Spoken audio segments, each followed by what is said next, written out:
ಶ್ರೀ ಸಚ್ಚಿದಾನಂದ ಸದ್ಗುರು ಸಾಯಿನಾಥ್ ಅವರ ಶಕ್ತಿ ಅಪಾರವಾದದ್ದು. ಶಿರಡಿಯ ಶ್ರೀ ಸಾಯಿನಾಥ್ ಅವರ ಭಕ್ತರು ಜಗತ್ತಿನಾದ್ಯಂತ ಇದ್ದಾರೆ. ಶ್ರೀ ಸಾಯಿನಾಥ್ ಪವಾಡಗಳನ್ನು ಇಂದಿಗೂ ಎಷ್ಟೋ ಜನರು ಅನುಭವಕ್ಕೆ ಬಂದಿದೆ. ವಿಭೂತಿ ಪುರುಷರಾದ ಶ್ರೀ ಸಾಯಿನಾಥರು ತಮ್ಮ ಭಕ್ತರ ಜೀವನದಲ್ಲಿ ಚಕಿತಗೊಳಿಸುವಂತಹ ವಿಸ್ಮಯಗಳನ್ನು ನಡೆಸುತ್ತಿದ್ದಾರೆ. ಶಿರಡಿಯ ಸಾಯಿಬಾಬರನ್ನು ಆಧರಿಸುವವರ ಸಂಖ್ಯೆ ಇಡೀ ಭಾರತದಲ್ಲೇ ಬಹಳಷ್ಟಿದೆ. ಇವರ ಭಕ್ತರು ವಿವಿಧ ಧರ್ಮಗಳಿಗೆ ಸೇರಿದವರಾಗಿದ್ದು ದೇವರ ಸಮಾನರಾಗಿ ಕಾಣುತ್ತಾರೆ. ಸಾಯಿಬಾಬರವರು ಏಕದೇವವನ್ನು ಪ್ರತಿಪಾದಿಸುವ ಸಂತರಾಗಿದ್ದು ಇಂತಹ ಪ್ರವಚನಗಳಲ್ಲಿ ಹಿಂದೂ ಮತ್ತು ಮುಸ್ಲಿಂ ಧರ್ಮಗಳ ಅಂಶಗಳು ಬೆರೆತಿವೆ. ಇದೇ ಕಾರಣಕ್ಕೆ ಸಾಯಿಬಾಬರು ಮುಸ್ಲಿಂ ಹಾಗೂ ಹಿಂದೂ ಧರ್ಮೀಯರಲ್ಲಿ ಸಮಾನರಾಗಿ ಜನಪ್ರಿಯರಾಗಿದ್ದಾರೆ. ಇವರು ಕೇವಲ ತಮ್ಮ ಪ್ರವಚನಗಳಿಂದ ಮಾತ್ರವಲ್ಲ, ಪವಾಡಗಳಿಂದಲೂ ಜನಪ್ರಿಯತೆ ಪಡೆದಿದ್ದಾರೆ. ಶಿರಡಿ ಸಾಯಿಬಾಬರ ಕುರಿತು ಹಲವಾರು ಕಥೆಗಳ ಪ್ರಚಲಿತದಲ್ಲಿವೆ. ಇವರ ಪವಾಡಗಳಲ್ಲಿ ಪ್ರಮುಖವಾದುವು ಎಂದರೆ ಗಾಳಿಯಲ್ಲಿ ತೇಲುವುದು, ಎದುರಿನವರ ಮನವನ್ನು ಓದುವುದು, ಭೂತೋಚ್ಚಾಟನೆ, ನೀರಿನಿಂದ ದೀಪವನ್ನು ಬೆಳಗಿಸುವುದು, ರಾಮ, ಕೃಷ್ಣ ಅಥವಾ ವಿಠೋಬನ ರೂಪದಲ್ಲಿ ತನ್ನ ಭಕ್ತರಿಗೆ ದರ್ಶನ ನೀಡುವುದು ಇತ್ಯಾದಿಗಳು ಪ್ರಮುಖವಾಗಿವೆ. ಈ ಪವಾಡಗಳು ಸಂಭವಿಸಿದ ಬಗ್ಗೆ ತಲತಲಾಂತರದಿಂದ ಹೇಳಿ ಬಂದ ವಿಷಯಗಳೇ ಹೆಚ್ಚಾಗಿದ್ದರೂ ಸಾಯಿಬಾಬರ ಭಕ್ತರಿಗೆ ಮಾತ್ರ ಇವು ಒಂದು ಶಕ್ತಿಯಾಗಿವೆ. ಬನ್ನಿ ಸಾಯಿಬಾಬಾ ಅವರ ನಡೆಸಿದ ಪವಾಡಗಳಲ್ಲಿ ಪ್ರಮುಖವಾದವನ್ನು ನೋಡೋಣ. ಸಂತರೆಂದು ಗುರುತಿಸಲ್ಪಟ್ಟ ಮುನ್ನ ಸಾಯಿಬಾಬರಿಗೆ ಜನರ ಮನಸ್ಥಿತಿಯನ್ನು ಅರಿಯಲು ಬಹಳಷ್ಟು ಕಷ್ಟಪಡಬೇಕಾಗಿತ್ತು. ಇದಕ್ಕೊಂದು ಉದಾಹರಣೆ ಎಂದರೆ ನೀರಿನಿಂದ ದೀಪ ಬೆಳಗಿಸುವ ಪವಾಡ. ಅಂದು ಫಕೀರರಾಗಿದ್ದ ಸಾಯಿಬಾಬರಿಗೆ ಮಸೀದಿಯಲ್ಲಿ ಹಚ್ಚುವ ದೀಪಕ್ಕೆ ಎಣ್ಣೆ ಕೊಡಲು ಹಣವಿಲ್ಲದೆ ಇದ್ದ ಕಾರಣ ವರ್ತಕರಿಂದ ಎಣ್ಣೆಯನ್ನು ದಾನ ಪಡೆದುಕೊಳ್ಳಬೇಕಾಗಿ ಬರುತ್ತಿತ್ತು. ಆದರೆ ಪ್ರತಿ ಬಾರಿ ಎಣ್ಣೆಯನ್ನು ದಾನ ಮಾಡಿ ಬೇಸತ್ತ ವರ್ತಕರು ಒಂದು ದಿನ ತಮ್ಮಲ್ಲಿ ಎಣ್ಣೆ ಇಲ್ಲ ಎಂದು ಸುಳ್ಳು ಹೇಳಿದರು. ಇವರ ಮಾತಿಗೆ ಯಾವುದೇ ಎದುರುತ್ತರ ನೀಡದ ಸಾಯಿಬಾಬಾ ದೀಪಗಳನ್ನು ನೀರಿನಿಂದ ತುಂಬಿಸಿ ಬೆಳಗಿಸಿದರು.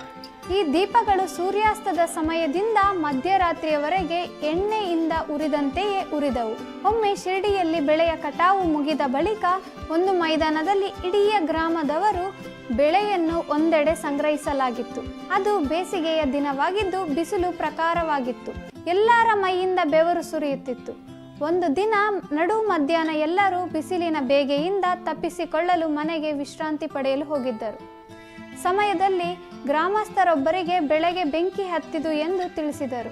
ಕೂಡಲೇ ಬೆಳೆ ಇದ್ದ ಕಡೆ ಓಡಿದ ಆ ಗ್ರಾಮಸ್ಥರು ದೂರದಿಂದ ಕಂಡು ಯಾವುದೇ ಬೆಂಕಿ ಕಾಣಿಸದ ಕಾರಣ ಹಿಂದಿರುಗಿ ಅಲ್ಲಿಂದ ಯಾವುದೇ ಬೆಂಕಿ ಇಲ್ಲವೆಂದು ತಿಳಿಸಿದರು.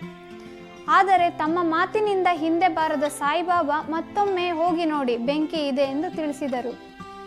ಯಾವುದಕ್ಕೂ ಹೋಗಿ ನೋಡೋಣ ಎಂದು ಪರಿಶೀಲಿಸಲು ಬಂದ ಗ್ರಾಮಸ್ಥರಿಗೆ ನಿಜವಾಗಿಯೂ ಬೆಳೆಯ ಗುಂಪಿನ ಹತ್ತಿರವೇ ಇದ್ದ ಹುಲ್ಲಿನ ಕಟ್ಟೊಂದಕ್ಕೆ ಬೆಂಕಿ ಹತ್ತಿದ್ದು ಇನ್ನೂ ಕೊಂಚ ಹೊತ್ತು ಕಳೆದಿದ್ದರೆ ಇಡೀ ಬವಣೆಯ ಬೆಂಕಿ ಹತ್ತುವ ಸಂಭವವಿತ್ತು. ಸಾಯಿಬಾಬರ ಭಕ್ತರೊಬ್ಬರು ತಮ್ಮ ದೃಷ್ಟಿಯನ್ನು ಕಳೆದುಕೊಂಡಿದ್ದರು. ಹಲವು ನೇತ್ರ ವೈದ್ಯರಲ್ಲಿ ತೋರಿಸಿದ ಬಳಿಕವೂ ಯಾವುದೇ ಪ್ರಯೋಜನವಾಗಲಿಲ್ಲ. ಅಷ್ಟೇ ಅಲ್ಲ, ವಿದೇಶಕ್ಕೂ ಕರೆದುಕೊಂಡು ಹೋಗಿ ತಜ್ಞರಿಗೆ ತೋರಿಸಲಾಗಿತ್ತು. ಅಲ್ಲೂ ಇವರ ಅಂಧತ್ವಕ್ಕೆ ಪರಿಹಾರವೇ ಇರಲಿಲ್ಲ.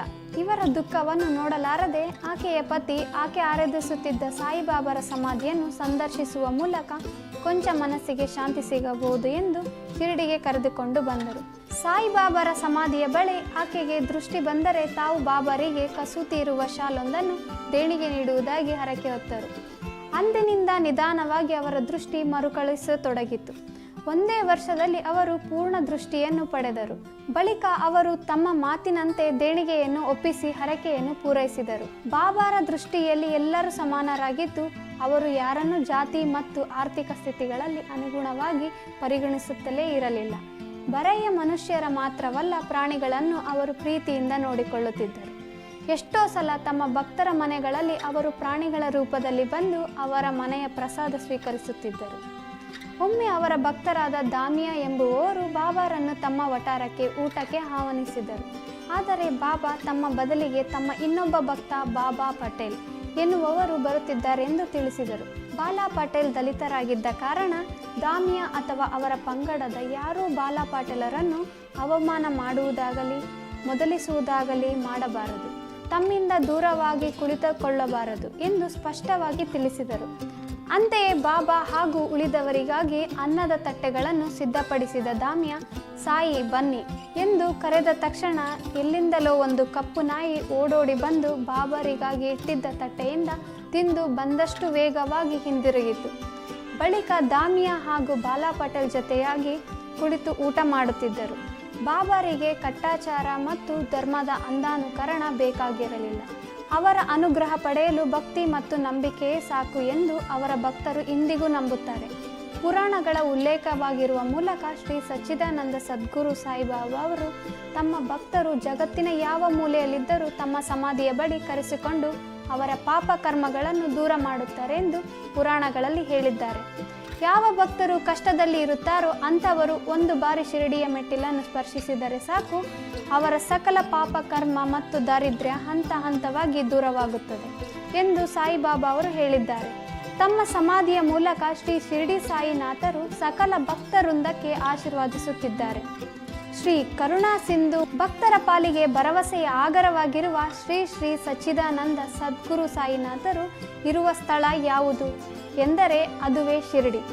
ಈ ಶಿರಡಿ ಗ್ರಾಮವು ಬೆಂಗಳೂರಿನಿಂದ 1131 ಕಿಲೋಮೀಟರ್ ದೂರದಲ್ಲಿದೆ. ಶಿರಡಿ ಭಕ್ತರಿಗೆ ಸಕಲ ಪಾಪ ಕರ್ಮಗಳನ್ನು ನಿವಾರಿಸುವ ಕ್ಷೇತ್ರ. ಗೊತ್ತಾಯ್ತಲ್ಲ ವೀಕ್ಷಕರೇ, ಶಿರಡಿ ಕ್ಷೇತ್ರಕ್ಕೆ ನೀವು ಭೇಟಿ ನೀಡಿ ನಿಮ್ಮ ಅಮೂಲ್ಯವಾದ ಜೀವನವನ್ನು ಪಾವನ ಮಾಡುವುದರ ಮೂಲಕ ಜೊತೆಗೆ ಶ್ರೀ ಸಚ್ಚಿದಾನಂದ ಸದ್ಗುರು ಸಾಯಿನಾಥರ ಕೃಪೆಗೆ ಪಾತ್ರರಾಗಿ.